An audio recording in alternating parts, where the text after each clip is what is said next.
سب سے پہلے تذکرہ 11 مارچ کا کہ جس کے اوپر اب باقاعدہ یہ ہدایات آ چکی ہیں کہ دہشت گردی کے خلاف نئے رولز آف دی گیم متعین کیے جائیں گے، لیکن یہ ہوں گے کیا؟ یہ ایک سوال یہ نشان ہے۔ احمد ولید صاحب،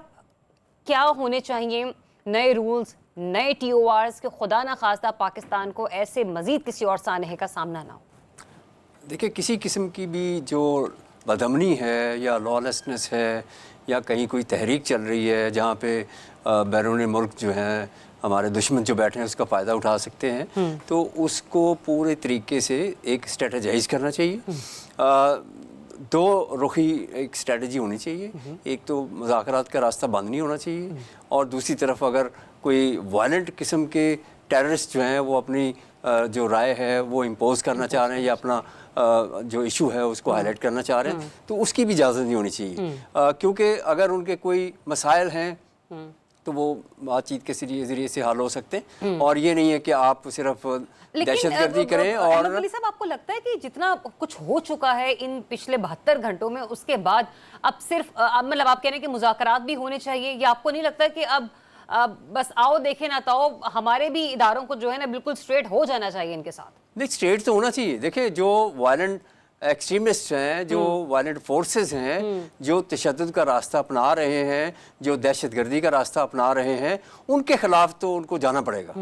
اور دوسری طرف میں اس لیے کہہ رہا ہوں کہ یہ جو مذاکرات کے راستے ہوتے ہیں وہ کرتے سیاستدان طے،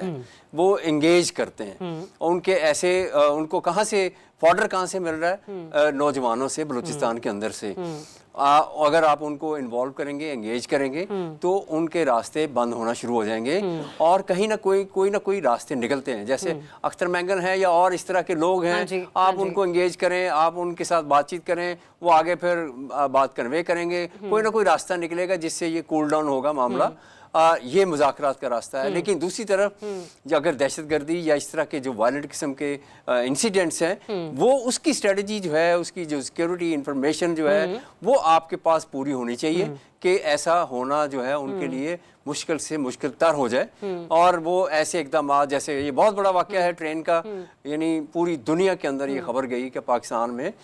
ٹرین جو ہے ہائی جیک ہو گئی۔ اچھا، میں ہرگز اس معاملے کو مولڈ نہیں کرنا چاہ رہی، لیکن آپ کو یاد ہوگا گزشتہ کچھ 3-4 روز پہلے، مطلب اس واقعے سے 2 روز پہلے، پاکستان اور امریکہ کے درمیان بھی کچھ خوشگوار طریقے سے کچھ جملوں کا تبادلہ ہوا، اور پاکستان ایک دہشت پکڑ کر امریکہ کو بھی دیا۔ میں ہرگز یہ نہیں کہہ رہی ہوں کہ وہ ایک پہلو بھی ہو سکتا ہے، میں آپ کا تجزیہ لینا چاہ رہی ہوں کہ سر محرکات پس پردہ ہو کیا سکتے ہیں؟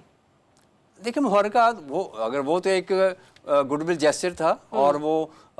جو وائٹ ہاؤس ہے وہ بڑا کلیئرٹی کے ساتھ کہہ چکا ہے کہ انفارمیشن ہم نے پاکستان کے اداروں کو دی، اور وہ پاکستان افغانستان کے بارڈر پہ ہی تھا، اور پاکستان کے سیکورٹی اداروں نے اس کو اریسٹ کیا، اور اس کے اوپر ٹرمپ نے پہلی اپنی تقریر میں کانگریس میں اس کو ایڈمٹ کیا اور شکریہ ادا کیا۔ ایک بہت بڑا گڈ ول جیسچر تھا ان کی طرف سے بھی کہ ٹھیک ہے، آپ نے ہماری ہیلپ کی ہے، اور یہ بندہ جو ہمیں درکار تھا آپ نے ہمارے حوالے کر دیا۔ تو یہ ایک اچھا امپریشن گیا، اور میرا خیال ہے کہ امریکہ جو ہے وہ چاہتا ہے پاکستان کے ساتھ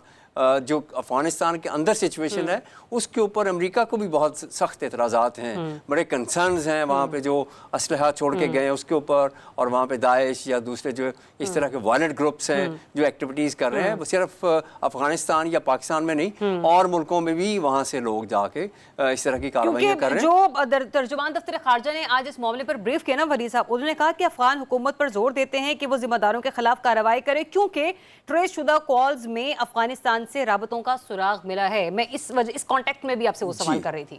بات یہ ہے کہ جو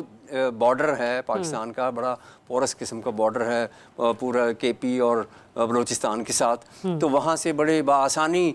طریقے سے وہ اس طرف پاکستان میں داخل ہوتے ہیں، کارروائیاں کر کے واپس افغانستان جا کے چھپ جاتے ہیں، اور ان کو پناہ گاہیں ملی ہوئی ہیں وہاں پہ۔ اس کے اوپر پاکستان کو اپنا دباؤ جو ہے وہ سخت کرنا چاہیے، اور ان کو افغانستان کو بتانا چاہیے کہ یہ آپ کے بھی حق میں نہیں ہے، ہمارے بھی نہیں ہے، کیونکہ اس سے کنسرنز جو انٹرنیشنل کنسرنز آ رہے ہیں نا،